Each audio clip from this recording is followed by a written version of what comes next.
خطوة عزيزة، مرحبا بيكم، يا أهلاً وسهلاً، نورتونا، شرفتونا، ده احنا زرنا النبي.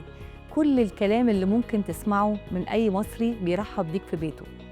احنا شعب ذواق وبنحب نستطعم الحاجة، فاحنا بقى لفينا محافظة محافظة وسألنا كل واحد من محافظته سرهم ايه. كل سنة وانتم طيبين.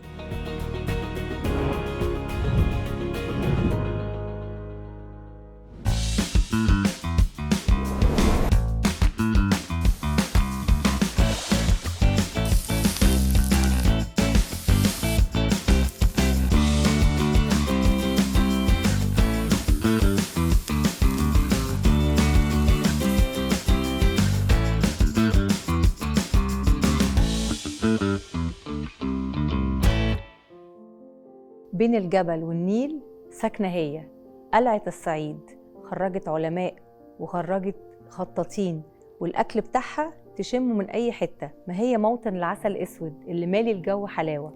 وإحنا جبنا لكم كام أكلة كده من عندها.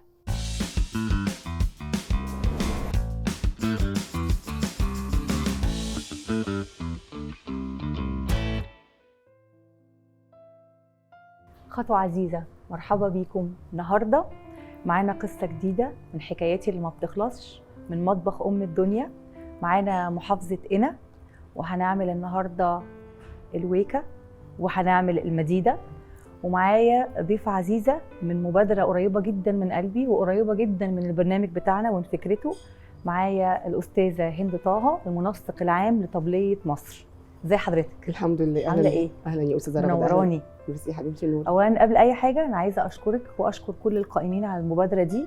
مبادره بجد حقيقي كانت من الحاجات اللي خلتني احب الموضوع ده اكتر واتعمق فيه، وانا ضيفه تقيله عليكم، باجي كتير قوي الورش بتاعتكم، وساعات كمان كنت بجيب اولادي، وحابه اسالك على الموضوع ده عشان بجد متحف الحضاره حاجه جميله قوي ومكان جميل قوي للخروج، يعني فعلا كلتشر هاب زي ما انتم مسميينه. نبدا الاول بالويكه. الويكه اصلا الباميه دي محببه جدا لاهل الصعيد جدا من اوله لاخره. فعلا. بيعملوها بقى بطواجن، يعملوها ويكه، يحطوها في الشلاوله، مش في الشلاوله سوري، يحطوها في حاجات تانية، يحطوها ناشفه، يقطعوها حلقات. أيوة، فعلا بيجففوها علشان تقعد في بالزبط. اكبر قدر ممكن، وفي نفس الوقت في عدم وجودها في الموسم بتاعها اللي هو في الصيف يعملوها في الشتاء.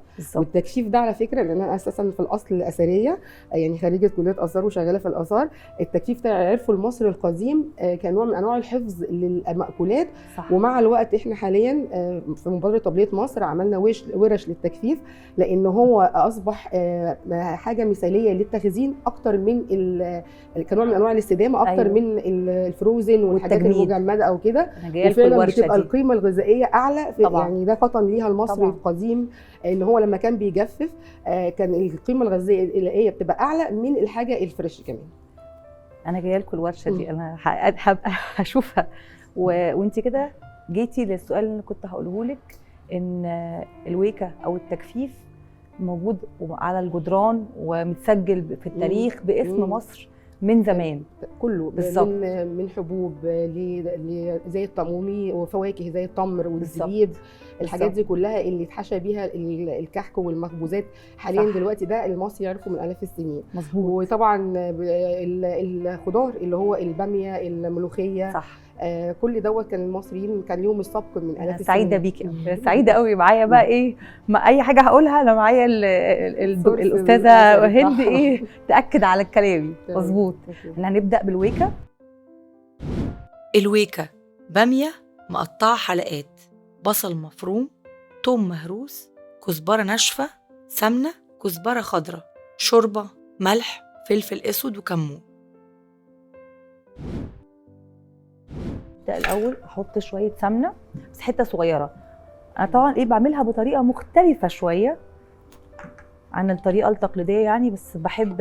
لا هي فعلا السمنه، هو سمنه طالما بلدي وطالما أيوة. طبيعي مش نباتي، فهي ما فيهاش ضرر خالص، بالعكس مغذيه جدا طبعا. فاستخدمي ما تقليش يعني. لا انا من هذه المدرسه، بس بستخدم قليل.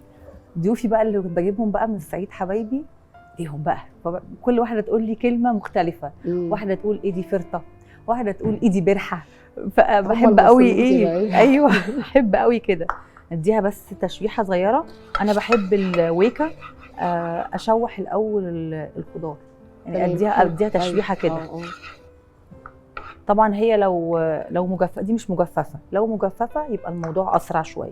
ايوه، ولو تستوي فريش أسرع. هي بتتقطع اكتر، بتتقطع بالظبط، سلايس حلقات. كده. بس انا ايه، عشان في الاخر هضربها فقلت اسويها كده وبعدين نضربها. ما عندناش المفرك للاسف. لا، ما هو الست المصريه بتتصرف باي حاجه ما عندها، يعني هي بتشغل نفسها. شفتي؟ فهتلاقيها من بيت لبيت، ممكن حد بيضربها، ممكن حد بيقطعها. طب ليه؟ اللي بقطعها اصل ما عنديش حاجه اضرب بيها. فهي دي بالظبط، يعني ايه النفس المصري اللي الست بتقدر تدبر بيه حالها.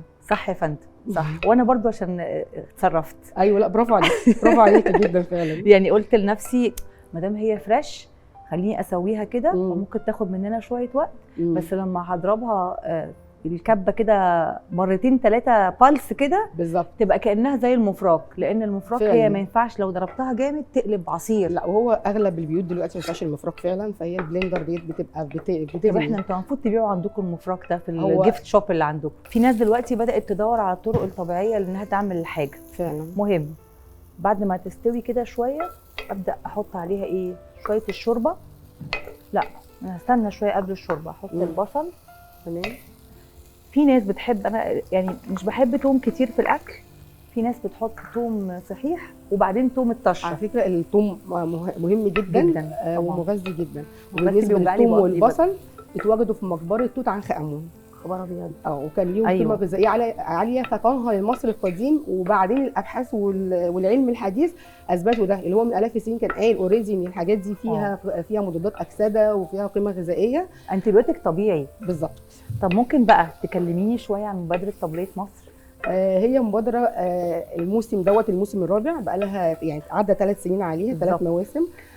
كان هدفها من البدايه احياء اكلاتنا التراثيه اللي الشباب والجين زي والاطفال مش عارفينها. مظبوط. لان للاسف اولادنا بداوا يتجهوا للاكلات الغربيه او على اعتبار بقى نوع من انواع التحضر، وانا يعني وفاست فود فعلا، واندومي ومقليات وحاجات فعلا خلت الصحه مش كويسه. وفي نفس الوقت ده تراثنا، يعني ده تراث ثقافي غير مادي، زي ما احنا عندنا تراث ثقافي مادي اللي هي الاثار والقطع الاثريه والمواقع الاثريه. احنا عندنا تراث ثقافي غير مادي لازم نحافظ عليه، اللي هو عادات، تقاليد، ظاهره، اكلات. مظبوط. فهنا بقى من هنا دورنا، جه دور المتحف ان احنا عايزين نحافظ على الاكلات دي، نوعي. فاحنا كنا عايزين نعمل ورشه او مجموعه ورش كده، نجيب الاكلات اللي محدش عارفها، اللي بدات ممكن اطفال ما يعرفوهاش، زي البصاره، زي الويكه، زي الاكلات اللي مش لاقيينها وقيمه غذائيه وهي عاليه جدا، شكل بيئتنا وشكلنا يا فندم. طعمها حلو بالظبط، طعمها حلو قوي قوي فعلا.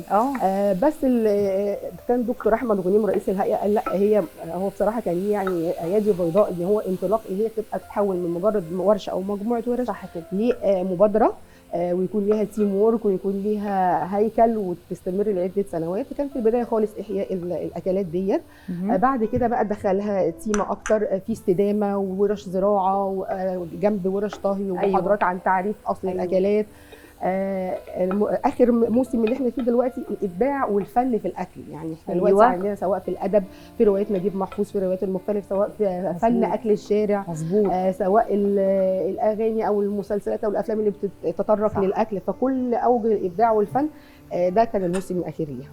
وبعدين كمان كنتوا عاملين قريب اللي هو الموسم بتاع الشيفات اللي جه من كذا دوله. بالظبط بجد. كان ايفنت جميل جدا. فعلا. انا والله يعني اداره التراث بشجع كل الناس انها تروح المتحف الحضاره وتستمتع باليوم. انا من كتر ما ساعات بروح باولادي واصحابنا ممكن ما نخشش المتحف، احنا بنقضي اليوم في المول فعلا. بس فعلا حلو قوي. بس انا هحط ايه، مرقه. احب انقل الريحه حلوه قوي. الله يخليكي. الله يخليكي. ان شاء الله طعم جميل. تسلمي يا رب. حطيت يعني مكعب مرقه كده، حبه فلفل صغننين، وحبه ايه كده صغننين خالص كمون، ذره ملح. انا مش بحب الملح الكتير، اوريدي حطينا المرقه لان لسه هنحط الشوربه. بحب ادي تحميره كده عشان نطلع ريحه. على فكره احييكي لان فعلا عامله ريحه عاليه وهتعلي التيست. متشكره وتشكر. لما بقى معايا الضيف يكون فاهم معايا كده ومتواصل. لا انا اصلا بحب الاكل، يعني بحب اطبخ الاكل. هو ده كانت من بدايه الفكره، ان احنا الاكلات كنت بحب الاكلات بتاعتنا قوي، وما بحبش خالص ولا استطعم اي اكلات بره. فهو ده كان البدايه. فانا بحب قوي الاكلات الشعبيه المصريه. على فكره ده كنز احنا وارثينه ولازم نوصله لاولادنا ولازم نحافظ عليه. عند حضرتك حق. وانا يعني احنا والقائمين على البرنامج شفنا ان احنا نتوجه للسوشيال ميديا علشان نكملكم. انتوا عاملين مبادره جميله جدا. أيوة. بس مش واصله لكل الناس او لكل أيوة. الفئات العمريه بالظبط. والسوشيال ميديا بيستخدموا الفئات العمريه اللي احنا بنحاول نخاطبها، هي موجوده في ذهننا. فيا رب يعني يبقى ممتازه جدا. انا بحييكي فعلا على الفكره ديت، لان فعلا احنا السوشيال ميديا دي هي يعني يعتبر لغه العصر اللي احنا فيه، واولادنا بيتجهوا لها اكتر، فلما يشوفوا اكله زي دي ويحاولوا يجربوها ويدوقوها وفعلا هتعجبهم، يعني دي حاجه جميله. صح يا فندم صح. خليني بقى اقول لك ايه حاجتين حلوين كده. انت قعدتي بقى تقولي كلام جميل من اللي بحبه، اللي هو التراث الغير مادي. كل شويه اقعد اتكلم عليه. من الحاجات التراث الغير مادي زي حضرتك عارفه اللي هو بيتكلم على ايه؟ بيتكلم على الممارسات والعادات والتقاليد والحاجات اللي بتعملها الشعوب. ومصر مسجله كتير. احنا مسجلين دلوقتي العنصر ال11 اللي هو الكشري. 8 ولا 11؟ لا هم كانوا 10 لغايه لما سجلنا الكشري. ده العنصر ال11. طب معلش ممكن تفكرينا من الاول كده هم ايه وايه وايه؟ هو اول اكله هي الكشري. الكشري ده لسه احنا اتاخرنا في الاكل بالرغم ان احنا عندنا مطبخ يستحق ان يتسجل فيه. ما ده كان من ضمن اهداف المبادره، ان احنا عايزين نسجل. وفعلا في انطلاق الموسم الاول لمبادره طبليه مصر احنا نادينا على مسرح المتحف احنا عايزين نسجل الكشري كاكله شعبيه مصريه. صح. بالفعل وزاره الثقافه تعاونت معانا وقدمت ملف لليونسكو والحمد لله اول اكله يتم تسجيلها. ايوه السنه دي. اسفه 25 سنه. ايوه بالظبط. صح تمام كده. أيوة. فطبعا ده كان انجاز. بالاضافه للعناصر الثانيه من التراث غير المادي اللي اتسجلت زي سيره ابو زيد الهلالي. أيوة. زي فن التحطير. ايوه. زي الحنه. ايوه بالظبط. أيوة. الحنه. أيوة. ملف مشترك. زي السمسميه. آلة السمسميه. السمسميه دي اخر حاجه قبل الكشري. ففعلا الحاجات دي كلها أيوة. تراث غير مادي. هنتكلم على ابو زيد الهلالي. انا بحب السيره دي. انا قلتها كذا مره في الحلقات بس هنتكلم عليها النهارده وليها قصه كده معايا في قنا بالذات. بصي بقى يا ستي احنا عندنا بقى محافظه قنا. محافظه قنا اتسمت قنا علشان الرومان لما كانوا فيها كانوا مسمينها كانيوبوليس. كانيوبوليس يعني المدينه الجديده. ايوه. وبعدين هم بيسموها بلغتهم في قنا والصعيد عند تانية النيل. ايوه عشان في تانية كده. ايوه تانية قنا. عند تانية قنا. ايوه بالظبط كده. تانية قنا دي جايه من فعل هيروغليفي اسمه ثينيه. ايوه فهي دي بقى لما كمان حد معايا بقى ايه تاني عايزه تقوليه لي كمان اللي اعرفه؟ هو والله مشهوره جدا بالفخار والاولى القناوي. لسه كنت عايزه اقولها. صح. الفخار احنا حتى عاملين في مبادره طبليه مصر ان شاء الله للاطفال والاسره كلها ورشه عن الاستدامه في استخدام اواني الطهي. عايزين نرجع ناكل في الفخار لان هو فعلا اثبت ان هي الفخار لما نستخدمه صح زي ما اجدادنا كانوا بيستخدموه وبالذات بقى محافظه قنا. مظبوط. هو صحي جدا في الاستخدام. بعد كده دخلت بقى معادن وممكن بواقي المعادن تدخل في الاكل وتسبب امراض. لكن الفخار هو اواني صحيه للطهي. فدي برضو من اهداف المبادره ان هي الاستدامه. اي حاجه فيها استدامه. طبعا. فطبعا قنا هي يعني ولا للقناوي. الاولى والفخار معروف من على فكره من ما قبل التاريخ يعني من اكتر من 7000 سنه. صح يا فندم. صح. العيد الوطني بتاعهم العيد القومي بتاعهم بحب قصص قوي العيد القوميه بتاعت المحافظات. بتاع قنا حلوة قوي لأن القناوية دي كانت المعركة الوحيدة اللي كسبوا فيها بارجة كبيرة لنابليون يعني وبهدلوها وهم معهمش سلاح. هم معاهم شوم وصعايدة طلعوا عليهم كسروهم يعني. هو فعلا معروف عنهم. فدي كانت ده بقى العيد القومي بتاعهم خصوصا. ايوه فعلا اللي هي الشهامة او انتوا هتخشوا علينا ولا ايه؟ انتوا هتحطوا رجليكم عندنا ولا ايه؟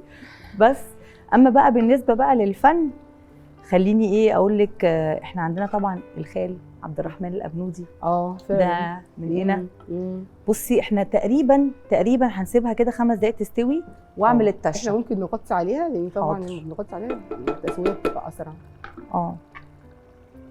ونعمل الطشه وبعدين الطشه دي بقى ليها قصه في العصور الاسلاميه. ممكن تقوليها؟ ايوه بعد اذنك. مرتبطه بالملوخيه اكتر. ايوه عشان كده بنعمل كده. ايوه الشهقه بتاعت الطشه. طيب ممكن تقوليها لي؟ ان الحاكم بامر الله الفاطمي. أيوة. كان عنده كده قرارات غريبه شويه. فكان فقال الملوخيه دي انا مش عايز حد ياكلها. خلاص انا مش عايز حد ياكل الملوخيه، برغم الملوخيه دي اصلها اسمها الملوكيه، لان الملوك بس اللي كانوا بياكلوها. أيوة. بس هو مش عايز حد ياكلها. اوكي. فكان الناس بتعملها، بتحب الملوخيه، بتعملها على يعني على من غير كده. فلما تيجي الست البيت تيجي، كانت مره جت تطش الطشه، بدات لها الحاكم مش هيشمها. من هنا بقى اصبحت بقى لا دي تطلع حلوه فعلا. غالبا هي عملت الملوخيه حلوه يوميها وفعلا. اذا بقى إيه الشهقه ديت بتخلي الملوخيه حلوه. انت هتخليني اشهق دلوقتي؟ لازم بقى. حاضر. اللي انت تقولي عليه، انا هعمل الطشه واحطها عليها. انا بحب اعمل الطشه واحطها وبعدين اضربها. اوكي. ما هي دي بقى اللي بيختلف من حد لحد. التركه بالظبط كده. بس في الاخر هي ان شاء الله تبقى يا رب طالما من ايدك زي العسل ان شاء الله. حبيبتي هشهقش. بس الاول بحب احمر الكزبره. بحب ادي الاول الكزبره تحميره قبل ما احط الثوم.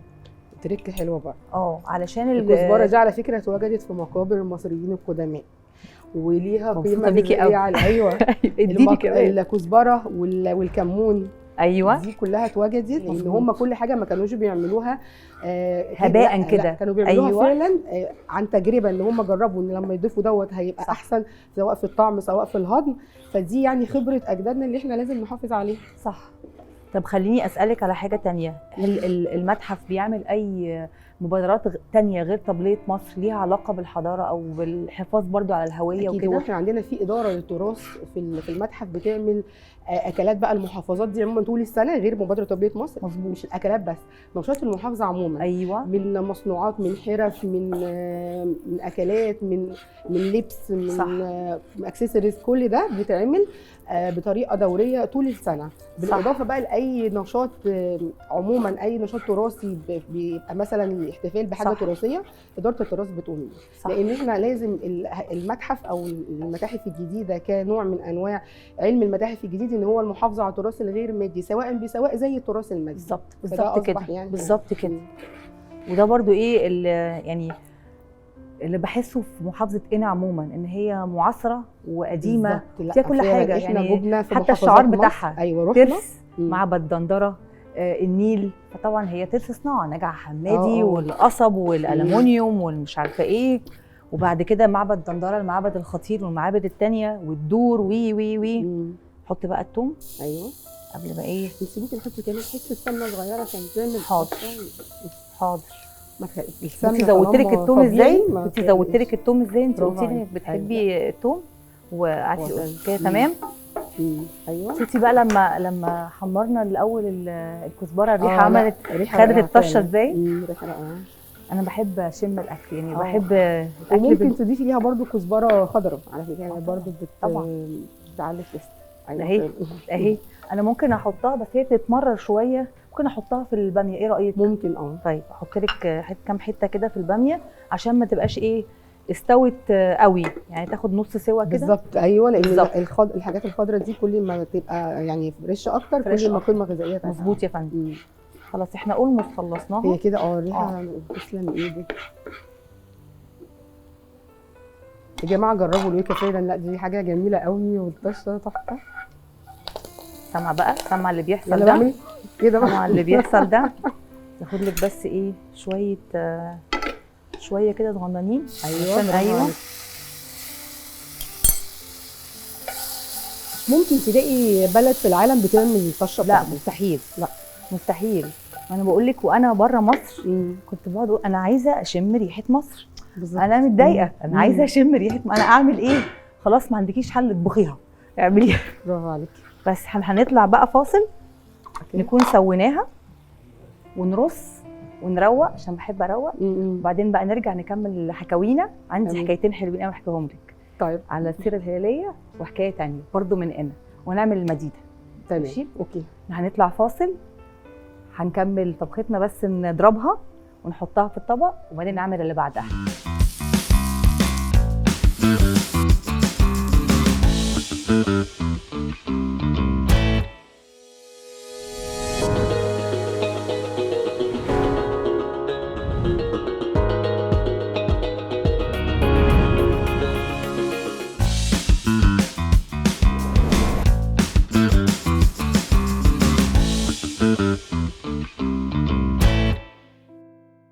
ورجعنا ومعانا الويكا. مش عايزه اقول لكم الريحه عامله ازاي، مش قادره اقول لكم. بالطعم. ولسه هناكل تاني، احنا مش هنبطل. هنبدا دلوقتي نعمل ايه بقى؟ هنعمل السخينه او المديده. ايوه السخينه او المديده. المديده معلقه كبيره حلبه، لتر لبن جهينه، معلقه كبيره سمنه، 4 معالق دقيق، مكسرات وتمر حسب الرغبه، سكر او عسل اسود. بصي بقى يا فندم، يلا بقى ساعديني شويه. اوكي. طبعا انا بستعوض، بما ان احنا قلنا ايه، الست المصريه بتعمل اي حاجه وبتحاول باي امكانيات. ما عرفتش اجيب العيش الشمسي، هي طبعا بتتاكل مع العيش الشمسي. لا ممكن في القاهره عادي، لو احنا عايزين نستخدم الاكلات دي ما نضايقش على نفسنا، يعني ممكن فعلا زي ما حضرتك عملتي كده احنا بنستخدم اي نوع عيش بالذات بقى البلدي، وهيدي نفس النتيجه يعني. فقلت بقى هكسره واحمصه في السمنه. برضو ما احنا ايدينا برحه على السمنه. ايوه بالظبط، براحتك، طالما بلدي. أيوة. براحتك. ايوه. وبعد كده اديله تحميصه كده وابدا بقى اشتغل في المديده. تمام. فاكره بقى كنت بقول لك قبل الفاصل عايزه احكي لك على، لو احنا كنا بنتكلم على السيره الهلاليه، انه الخال ايوه عبد الرحمن الابنودي. عبد الرحمن الابنودي طبعا هو مسقط راسه وقنا، وهو اخر واحد اتكلم على السيره الهلاليه وزود عليها. اخر شاعر معاصر من الصعيد. السيره الهلاليه خلصانه من زمان، والناس بتقعد تغني وتعيد وتزيد فيها، الا هو صاحب الفكره كان الملحن محمد رحيم الله يرحمه. طبعا احنا يعني الله يرحمه كان فنان جميل، اغانيه حلوه قوي قوي. هو كان صاحب الفكره وراح للكينج محمد منير، قال له انا عايز اعمل بنت الهلاليه. فالكينج راح بقى الخال وقال له نعمل كده، قال له مفيش حاجه اسمها بنت الهلاليه، الهلاليه ولاد، احنا هنعمل حاجه لولد الهلالي. وعملوا اغنيه يونس. كتابه بقى يونس، انا طبعا قعدت اقرا في القصه. لو هتعرفي القصه بتاعت يونس وعزيزه بنت السلطان تسمعي بقى الاغنيه تاني. طيب. طبعا يونس ده كان ابن بني هلال، كانت ظروفهم صعبه واضطر بقى يطلع من بلده ويروح بقى على بابا الله عشان يحاول يظبط لهم الدنيا. خد معاه ايه؟ خد معاه شويه ذهب يحاول يبيعهم، يحاول يعمل تجاره او كده. وبني هلال كان عندهم جواري وكده وباعوها، باعوا الجواري. كان في جاريه اسمها مي اتباعت، وصلت عند بيت عزيزه بنت السلطان. يقال ان هي ده السلطان بتاع تونس الخضراء وقتها. ومي دي كانت بتحب قوي يونس، كانت بتحبه بتعشقه زي ما بيقولوا. تحب تشوفه كده رايح وجاي، فكانت على طول بتعيط عشان هو مش قدامها. سموها مي الحزينه. بس احط الاول بس سمنتنا واحنا بنحكي. اتفضلي.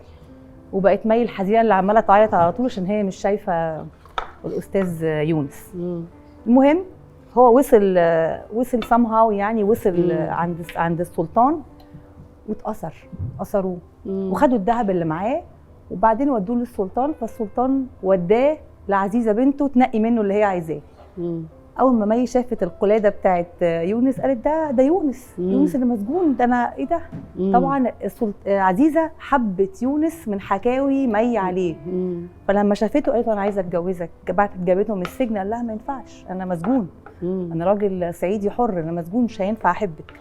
لو سمعتي بقى الاغنيه، لو قال لها كده يا عزيزه يا بنت السلطان، لو يتغير الزمان كنت قابلتك في اي مكان، كنت اعشق من غير ما تقولي. الله، لا هي فعلا اغنيه رائعه، وانا فعلا كده استمتعت بيها لما سمعت القصه دي. لا جميله كانت قصه حلوه قوي. ولما عشان كده انا بقعد اقول للناس يا جماعه اسمعوا السيره الهلاليه دي حلوه قوي. اهو ده تراث ثقافي غير مادي، اهو ده حاجات المفروض نحافظ عليها.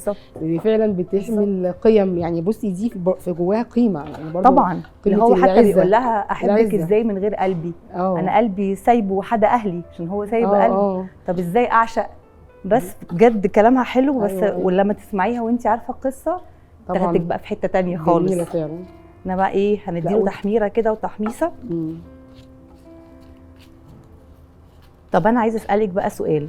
دلوقتي اللي بيحصل ده في المبادرات ده اتجاه جديد وحاجه حلوه، وحضرتك شغاله في المجال ده بقالك شويه حلوين. ايوه. تقدري تقولي لي هل انت حاسه ان دلوقتي احسن ولا قبل كده كانت الدنيا روتين اكتر، او يعني انت حاسه بفرق؟ لا، حاسه بفرق فعلا. طب. من التفاعل معانا في الورش والفعاليات في المتحف. واحنا برضو خرجنا بره المتحف ورحنا محافظات. وانا كدارسه للاثار كنت بشوف حاجات على جدران المقابر والمعابد كنت فاكره ان هي اندثرت. فلما رحت محافظات وقرى صعيد مصر معانا واحنا قاعدين، اما رحت قرى صعيد مصر اكتشفت ان قرى صعيد مصر دي تراث حي، وهي مظبوط. اللي درسته وشفته من الاف السنين موجود لسه بيعملوا العيش الشمسي، لسه بيعملوا البتاو اللي هو من الاف السنين، لسه بيعملوا الحاجات دي كلها.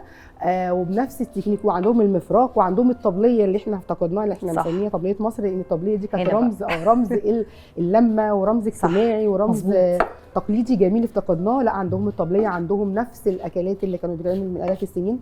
عندهم زي الكشك الصعيدي ده والعيش الشمسي ده مخزون استراتيجي في كل بيت، ما ينفعش يكون مش موجود. وانكم تفكروا ان انتوا تعملوا انشطه للاطفال، دي حاجه خطيره. ما هو اصل الطفل مش هينفع يقعد يتقال له كده كذا كذا، ما ينفعش بالظبط. هو لازم يشترك وحاجه، وننزل لمستواه ونتكلم معاه ونعمل له حاجه حلوه. زي كحك العيد مثلا، احنا عندنا لغايه دلوقتي بنجيب كحك العيد بس بنشتري كحك العيد. ايوه. لكن احنا زمان كان في بنعمل كحك العيد ده. بداوا يرجعوا على فكره، بداوا يرجعوا جمعنا الاطفال وقعدناهم على الطبليه وخليهم هم اللي ينقشوا قد ايه كانوا مبسوطين، علشان يقولوا لمامتهم احنا عايزين نعمل، مش ناكله بس، احنا عايزين نعمل ونشترك فيه. ده بقى اللي كان بيجمع العيله، فعايزين العيله ترجع تاني. يعني هي الاكل وراه مش مجرد اكل ان احنا وجبه بنسد بيها اكل، لا احنا عايزين القيم المرتبطه بالاكل. صح. اللمه اللي احنا بنلمها، الاحترام على الاكل، حاجات كلها جميله للبني ادم المصري كانت اوريدي عنده، هي اوريدي عنده. المدنيه والسرعه الاداء. خليني بقى بما اننا برضو قاعدين بنتكلم احكي لك على قصه تانية على موضوع الانسان المصري بالذات. مثلا في قنا مسقط راس قديسه اسمها القديسه فيرينا. القديسه فيرينا دي كانت اولا فيرينا باللغه القبطيه يعني النبته الطيبه. قنا من المحافظات المشهوره بالطب، بيعملوا حاجات بالاعشاب، بيعملوا مش عارفه ايه. قنا بالذات يعني كذا قريه معينه كده مشهورين بكده. فهي اهلها علموها الموضوع ده، وبعدين هي اتجهت اتجاه الرهبنه وبقت راهبه. وبعدين راحت، الكلام ده مثلا كان في القرن الثاني الميلادي، يعني خدوها رومانيين وطلعوا زي مع كتيبه كده، كانت في حرب في سويسرا وراحت معاهم كلهم استشهدوا وفضلش غيرها. وهي طبعا اوروبا في الفتره دي كانت بيسموها العصور المظلمه، الدارك ايجز، يعني ايام ما احنا بقى كانت مصر كويسين قوي وشطار وعندهم النظافه وعندهم كل حاجه، كانت اوروبا في حته تانية خالص. فهي لما راحت بعد ما كل اللي معاها اتوفوا، قعدت هناك ونقت كهف كده وبقت تصلي وتطلع وتصلي، قديسه فيرينا اسمها، وتطلع تساعدهم بقى. يعني لقيت هم بايظين خالص وعندهم امراض من قله النظافه في سويسرا، في زيورخ بالذات تحديدا يعني. وبقت تطلع لهم وعلمتهم مبادئ الحياه اللي هي كانت موجوده في مصر عاديه زينا، الف ب، يعني ايه يستحموا، يعني ايه ينظفوا، تنظيف، يسرحوا شعرهم. المصري الهيجين على فكره هو يعني عارفه الهيجين اللي هو البيزك، احنا بنتكلم في البيزك هيجين. لدرجه انه هم حبوها جدا جدا، وعملوا لها تمثال في زيورخ باسم القديسه فيرينا. التمثال عباره عن واحده ماسكه مشط وابريق، اللي علمتهم الطب وعلمتهم النظافه، اصول النظافه. حاجه جميله جدا. شم ريحه الحلبه رائعه. احييكي فعلا ان في ناس بيسلقوها على طول، لكن لا لازم اديها تحميصه كده، لكن لما بتاخد تحميصه فعلا بتفرق التست عالي يعني. ان شاء الله يعني هتبقى حاجه يا رب تعجب الناس. بس اديك بقى الحلبه دي على فكره قيمه غذائيه عاليه جدا بالظبط، وبتعالج امراض كتير، سواء امراض الصدر او امراض الجهاز الهضمي. هم بيعملوها عموما في الشتاء، يعني المديده دي لو حد عيان يعملوها له. لو حد نفسه بالظبط بيعملوها لها الست لما تولد، بتزود الهيموجلوبين، بيحطها لها على طول، وفيها بروتين وفيها احماض امينيه رائعه. هي مخزون يعني رائع كل جدا حاجة. فان برضو ان المصريين فطنوا ده ان هم يمزجوها بقى عشان يكونوا قيمه غذائيه اعلى، وجبه كامله، ان هم بيضيفوا اليها حليب وخبز والعسل الاسود. خلاص هي مش محتاجه حاجه ثانيه، بالذات بقى فعلا لو الست اللي لسه والده دي بتعوضها عن حاجات كتير. خدتي بالك كان عملت ايه؟ سبت شويه لبن صغيرين علشان ادوب فيه الدقيق علشان الدقيق ما يكلكعش. برافو عليكي. بس ندوبه كده. هو كل كيلو دقيق، كل كيلو لبن ياخد له مثلا معلقتين 3 مش كتير بالظبط دقيق، يعني حاجه صغيره خالص، بس لما يدوب يبقى احسن، لان لو حط كده على طول يبوظ. بس قبل ما ادوبه انا بس بحب ادوبه واسيبه شويه يرتاح، وبعدين احط السكر. برافو عليك. انا عامله كميه قليله ما حطيتش سكر كتير، هدوبه بس يدوب.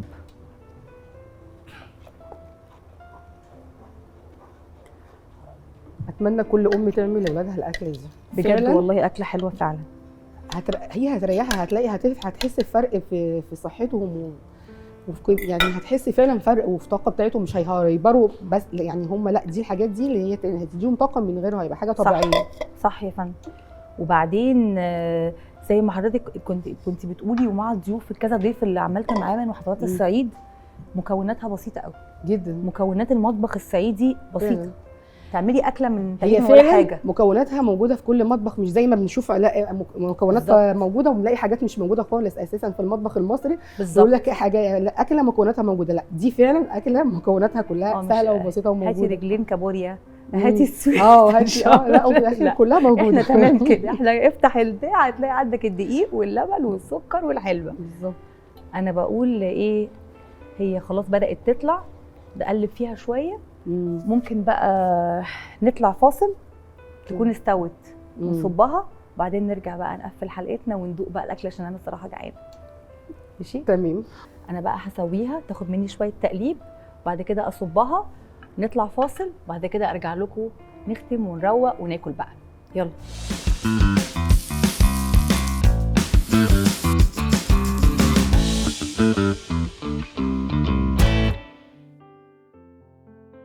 ورجعنا لكم، صبينا اكلتنا وروقنا حالنا، شربنا شاينا، ممكن بقى نختم ونرجع ناكل. ايه رايك؟ تمام. ودلوقتي جه ميعاد سؤال حلقتنا النهارده. احنا اتكلمنا عن اسم واحده اتعمل لها تمثال في سويسرا، ايه حكايتها واسمها ايه؟ استاذه هند، انا بشكرك جدا جدا على جيتك، على معلوماتك الغزيره. شكرا. يعني وبعدين احنا كنتي معايا وساعدتيني، وعملنا المديده وعملنا الويكا واتكلمنا عن قنا، وانتي كلمتيني عن مبادره طبليه مصر. بجد المبادره الرائعه دي. شكرا. وانا هجيلك تاني وهنتواصل اكتر، وان شاء الله من نجاح لنجاح. شكرا لحضرتك. نورتيني. ميرسي حبيبتي. انا فعلا سعيده اني مع حضرتك النهارده. قد ايه حضرتك فعلا ما شاء الله عليكي، نفسك حلو وشاطره ومذاكره كويس قوي. اديني انا معلومات اول مره اسمعها، شهاده اعتز بيها، شهاده اعتز بيها من حضرتك يا فندم. اشوفكم بكره حلقه جديده وقصه جديده من قصه اللي ما بتخلصش، ومحافظه جديده من مطبخ ام الدنيا.